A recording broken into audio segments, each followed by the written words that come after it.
All right, hey everybody, welcome back. Got another news feed here for you. This one we're going to dive into right here. GM will continue to sell fuel-efficient vehicles despite the looser regulations from the Trump meeting that just happened. This is not just GM.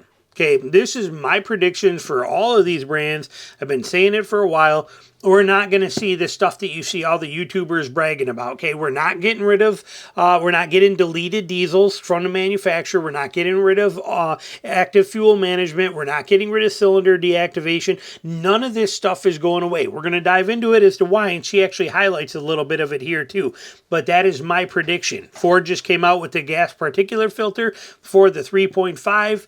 We're going to see more of this. There are some ways around it, port fuel injection, things like this that could maybe push things out a little further, but make no mistake, my 2 cents, we're not going backwards, ever. That's my thoughts. So let's dive into it and see what she has to say. So it says right here, GM will not abandon its pursuit of fuel-efficient vehicles, even if federal tailpipe rules are relaxed. Okay?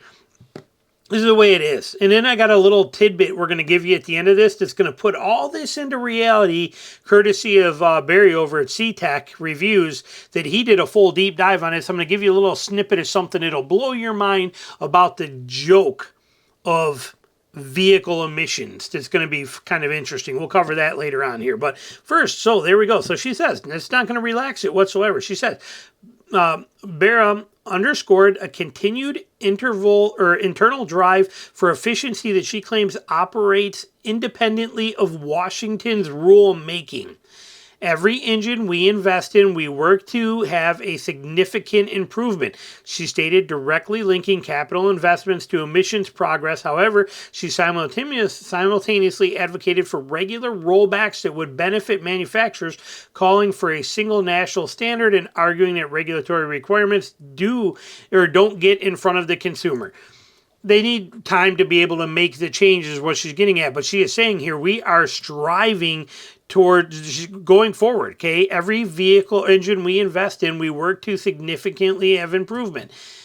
Makes sense. Remember, manufacturers are working on a level that is much more advanced than us. We are living in 2025, soon to be 2026. In the automotive world, they're in 2028, 2029, 2030 right now. They're not here. This stuff is already done. It's got every phase of everything it has to go through, from design to prototyping to testing to tier suppliers, all your different suppliers and organization, to line layouts, to tooling designs, to end effector build, to everything that has to happen.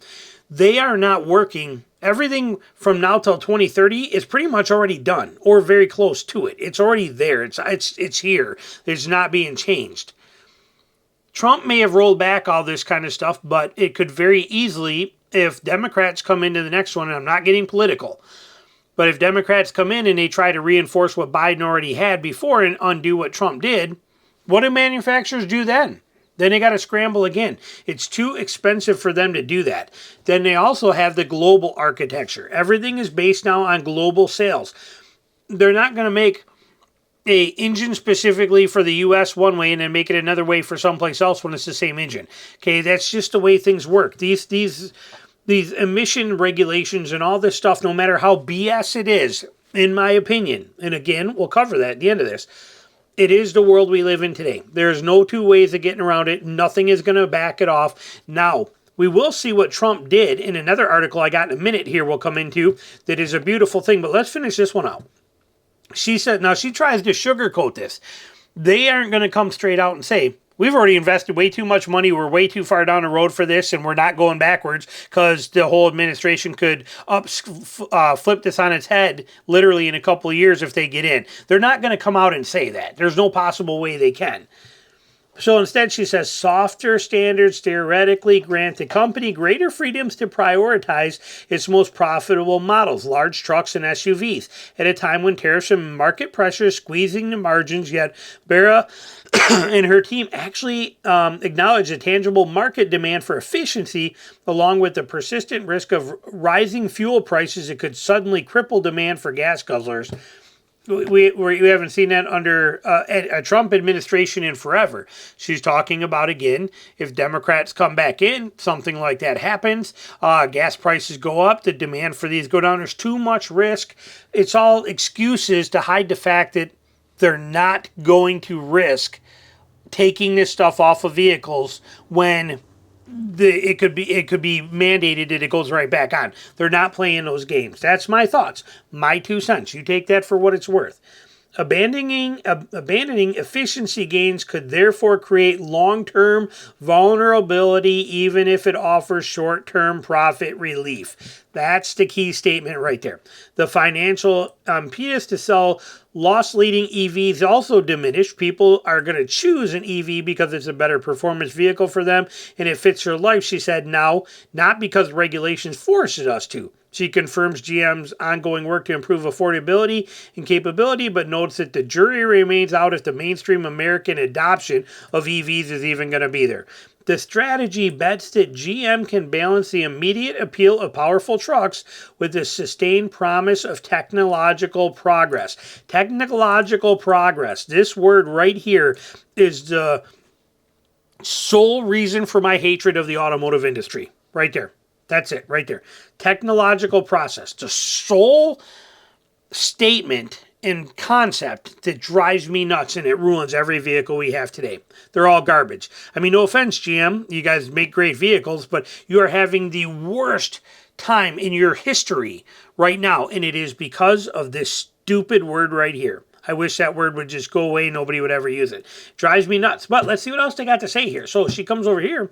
And so here it is. So she just sat down with Trump. So did all the big three. And they did their thing with Trump. And General Motors, Mary Barra, said that GM would have been forced to restrict gas-powered vehicle output and potentially shut down manufacturing plants if the federal fuel economy regulations enacted under President Joe Biden had remained in place.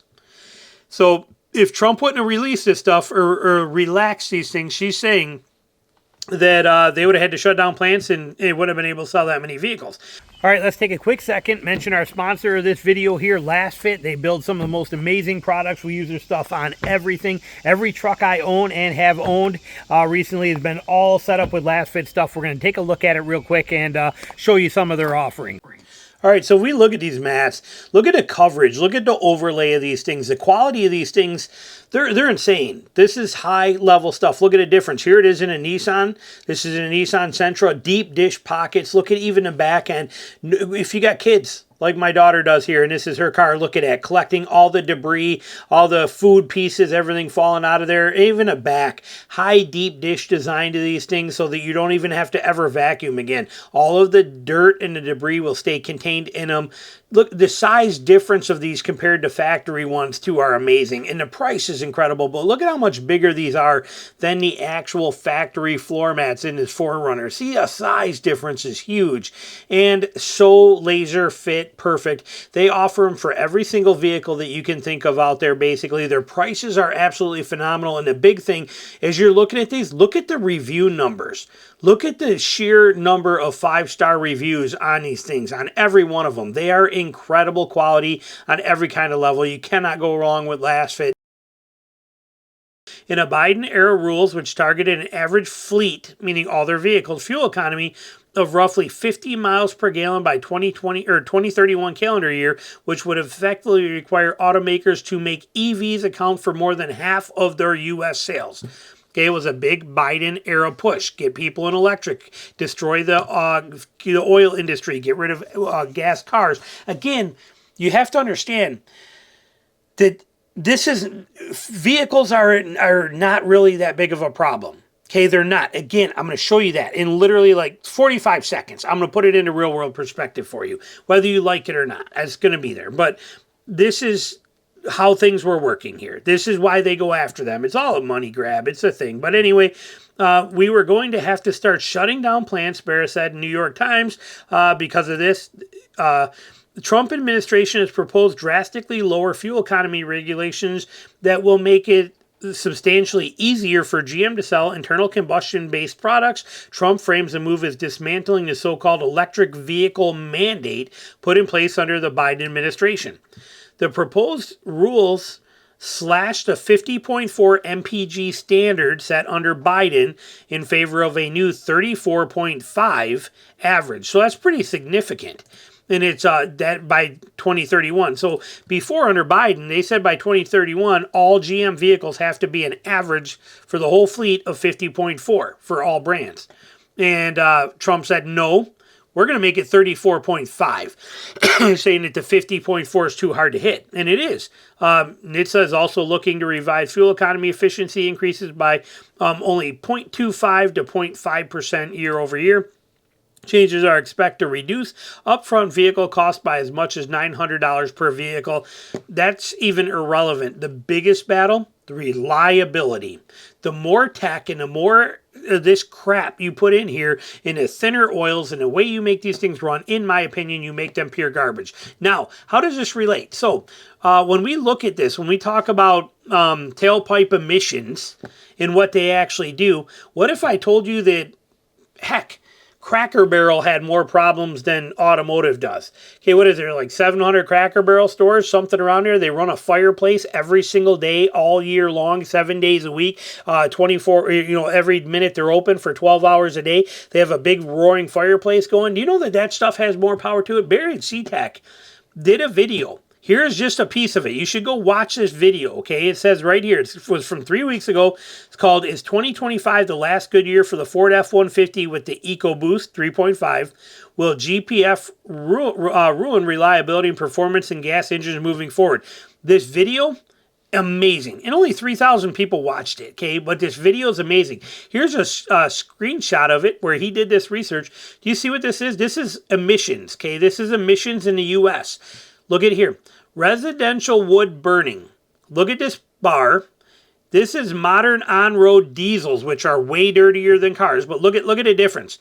Okay, this is how much of an impact diesels have on our planet versus how much residential, okay, wood-burning stoves have on our thing. And you should go watch this video. He's got a lot of great info in here. He does a lot of these charts in it. See if I get another one to pop up right here. He does. He's got a ton of these in here where he did. There's a lot of graphs. There's a lot of info. This video was fantastic and breaks it down in an excellent way. I know he had other graphs in here. I'm just probably not. I'm missing them when I'm clicking through. But like I said, right here, like this one breaks it down. It's hard to see on here, but fires, prescribed and non. Look at the power of what these are as far as that. And then we got. Fugitive dust from agricultural, things like that. Here's wood-burning stoves right in there. It's crazy. Look at way down here is, where's vehicles? Fuel, I think, again, it's hard. On-road vehicles. Here's every single on-road vehicle in the world. Look at where that is compared to all these other things. So, and again, deep dive, worth looking into. This whole thing is kind of, there's a lot bigger fish they could be frying than vehicles for what they're trying to accomplish. Yet vehicles are taking the biggest hit of every possible thing out there. And all it is making vehicles less reliable, meaning we have to trade them in quicker, we pay more money for them, and they don't work as well. They fail constantly and are constantly making us buy new ones. That's basically what it is. In my opinion, it's a money grab. 100% a money grab. My opinion, my 2 cents, not yours. Whatever you feel, it's you. Whatever you feel. Comment it below. I'm curious. But for me, the mission thing, all this kind of stuff, it's just a joke. It is. I get it. A little fewer emissions is not a bad thing, but it's just like I said, they blow this so far out of proportion. Again, when you look at it in comparison to everything else that's going on in the world that's causing problems. So put your comments below. Thanks for watching.